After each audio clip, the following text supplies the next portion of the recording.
Hai,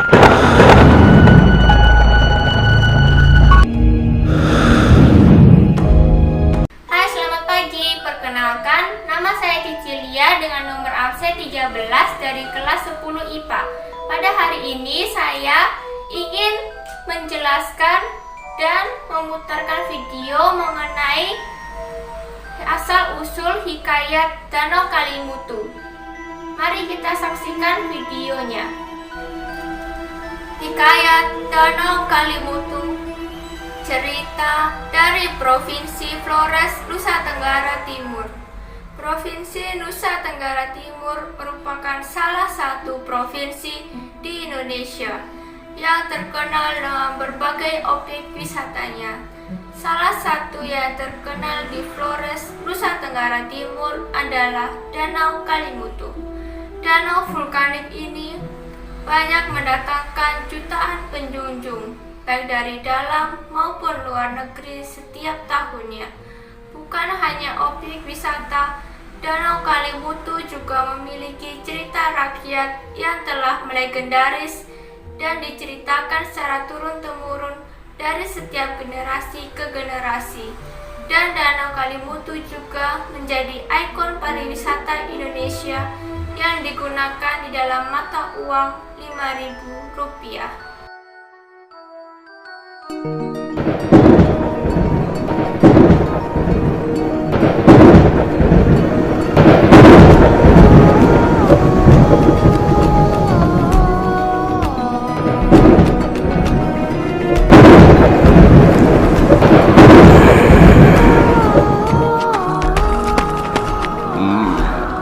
Cukup sudah bermain-mainnya.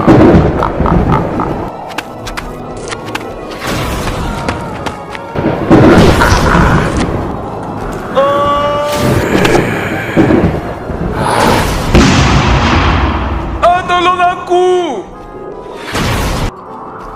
Siapa yang telah mencuri mangsaku? Kenapa aku bisa ada di sini? Akulah yang menyelamatkanmu. Terima kasih Ata Pupu. Meskipun Ata Pula adalah sahabatku, tapi kau harus lebih berhati-hati kepadanya.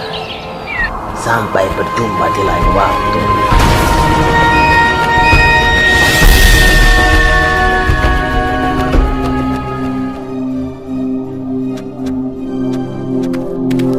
Kofai, sebaiknya kita mencari tempat untuk beristirahat. Baiklah kalau begitu, Nuwamuri.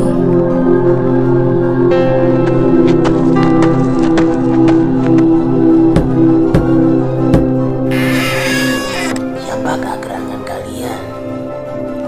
Nama saya Koofai dan ini saudara saya Nuwamuri. Orang tua kami telah dibunuh dan desa kami telah dibakar habis oleh orang jahat.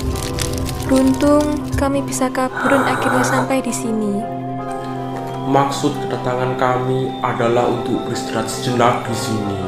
Baiklah, istirahatlah di tempatku terlebih dahulu.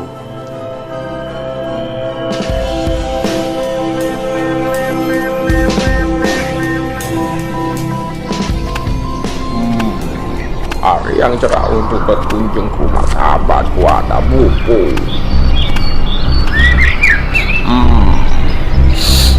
Sepertinya ada bau manusia di sekitar sini. Sepertinya di sini. Kutemukan juga kalian berdua. Tunggu Ata Pulu. Ata Pupu sahabatku.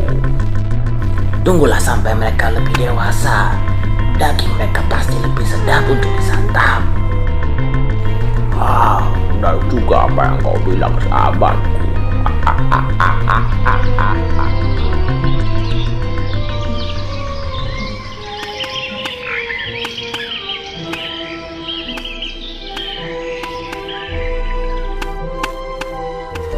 Kalian berdua tinggallah di dalam gorotan ini sampai urusanku dengan Ata Pulu selesai. Aku akan terus berusaha untuk melindungi kalian berdua. Tetapi bagaimana dengan engkau, Ata Pupu?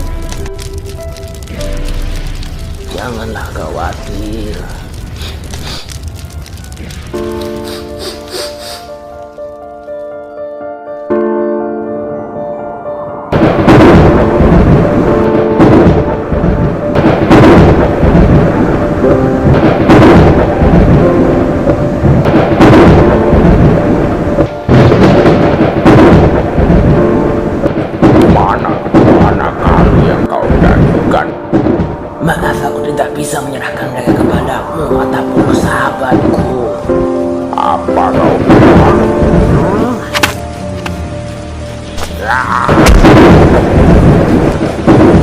Atapolo, hentikan.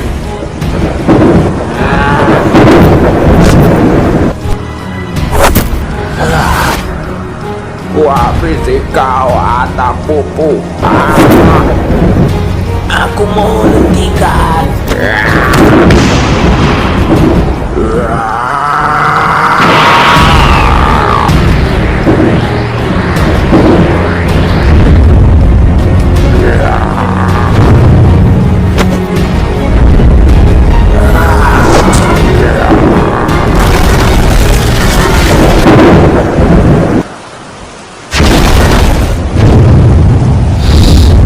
Sepertinya naik belakang gunung.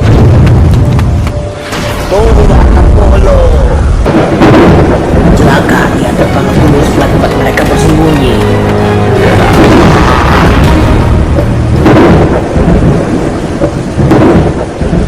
Hentikan. Aku akan selalu menjagamu.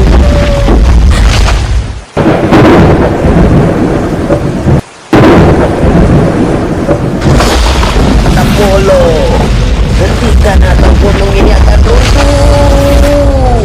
Mana mereka?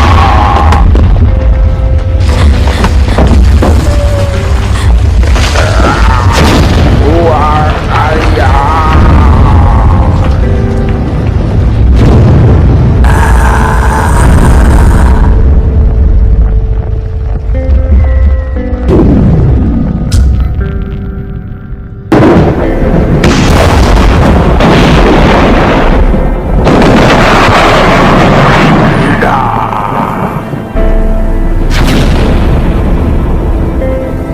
Dan pada akhirnya tempat Nuamuri dan Kofai meninggal, terbentuklah danau berwarna hijau tenang. Sedangkan di tempat Atapolo meninggal, terbentuklah danau berwarna merah. Sedangkan di tempatku sendiri Atapupu, terbentuklah danau berwarna biru muda. Di dalam hikayat Danau Kalimutu terdapat unsur-unsur intrinsik di dalamnya, yaitu 1. Tema. Temanya adalah Danau Kalimutu. Kedua, alur. Alur yang ada di dalam hikayat Danau Kalimutu adalah alur campuran. Ketiga, latar. Latar yang ada di dalam hikayat tersebut adalah pegunungan yang dipenuhi dengan hutan lebat di sekelilingnya. Keempat, tokoh. Tokoh yang terdapat dalam hikayat tersebut adalah A. Tokoh utama, yaitu Atapolo dan Atapupu. B. Tokoh antagonis, yaitu Atapolo. C. Tokoh protagonis, yaitu Atapupu, Konde Ratu, Ko-Ofai, dan Nuamuri. D. Tokoh pembantu adalah Ko-Ofai dan Nuamuri. E. Tokoh pahlawan dalam cerita tersebut adalah Atapupu. Kelima, penokohan. Penokohan yang ada di dalam hikayat Danau Kalimutu terdapat 2, yaitu penokohan antagonis dan protagonis.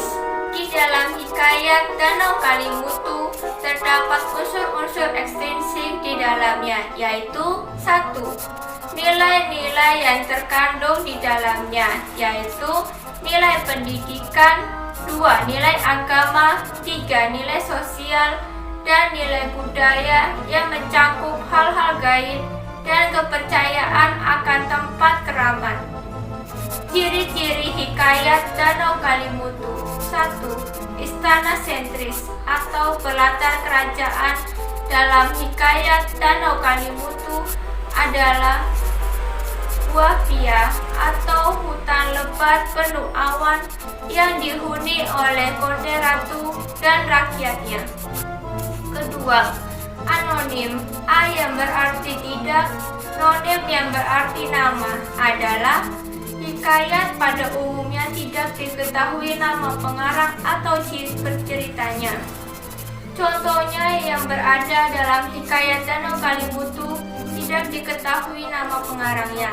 Ketiga, kemustahilan, yaitu dalam teks hikayat tidak mengandung hal-hal yang logis. Contohnya seperti tempat di mana Atapolo tewas ditelan bumi, terbentuk danau dengan warna airnya merah yang menandakan amarah, dan Atapupu tempat di mana ia tewas ditelan oleh bumi, terbentuknya danau dengan air yang biru muda yang menandakan kebaikan, serta tempat di mana Koofai dan Nuwamuri tewas terbentuk sebuah danau dengan warna airnya hijau tenang. Selain terbentuknya danau, ada pula namanya kemustahilan terhadap salah satunya dalam cerita hikayat Danau Kalimutu, yaitu memiliki semburan cahaya yang berkilau, dan ketika Atapolo langsung turun ke bawah gunung, tangannya langsung gunung tersebut retak seketika. Ciri yang keempat adalah kesaktian. Kesaktian dalam tokoh cerita hikayat Danau Kalimutu adalah Atapolo dan Atapupu yang memiliki kesaktian tertentu, yaitu karena mereka merupakan seorang penyihir. Kelima, ciri arkais atau menggunakan bahasa yang lampau. Ciri arkais dalam hikayat Danau Kalimutu ada dua, yaitu kata engkau dan gerangan. Ciri keenam, didaktis atau kata-kata yang mendidik. Kata-kata yang mendidik yang terdapat dalam hikayat Danau Kalimutu adalah 1. Jangan serakah. 2. Menolong tanpa pamrih. 3. Bersikap sopan. 4. Jangan langsung mempercayai orang dari penampilannya. 5. Bersahabat tidak harus memandang latar belakang, bulu, dan sifat. 6. Jika menolong jangan setengah-setengah. 7. Jangan egois. Dan terakhir ke-8, mengalah untuk kebaikan. Ciri ke-7, menggunakan majas. Contohnya yaitu dibakar habis. Hikayat Danau Kalimutu termasuk ke dalam jenis-jenis hikayat berdasarkan pengaruhnya, yaitu hikayat berdasarkan pengaruh India, dikarenakan Danau Kalimutu terletak di daerah Flores, sedangkan di daerah Flores lebih banyak pengaruh dari Hindia Belanda. Keberadaan legenda Danau Kalimutu diakui oleh masyarakat Desa Pemo. Keberadaan legenda itu berfungsi sebagai 1. Alat pengendali sosial. 2. Tempat pariwisata yang berpengaruh terhadap perekonomian masyarakat. Ketiga, hiburan. Dan terakhir keempat, alat pendidikan. Ketiga, nama danau berwarna tersebut diberikan nama oleh masyarakat setempat sesuai dengan sejarah yang terbentuknya tadi, yaitu pertama, Tiwu Nuwamuri Koofai yang berarti ketenangan. Kedua, Tiwu Atapolo yang berarti amarah. Ketiga, Tiwu Atapupu yang berarti kebaikan. Sekian ulasan hikayat Danau Kalimutu dari saya. Terima kasih dan mohon maaf bila ada kesalahan dalam penulisan, gambar,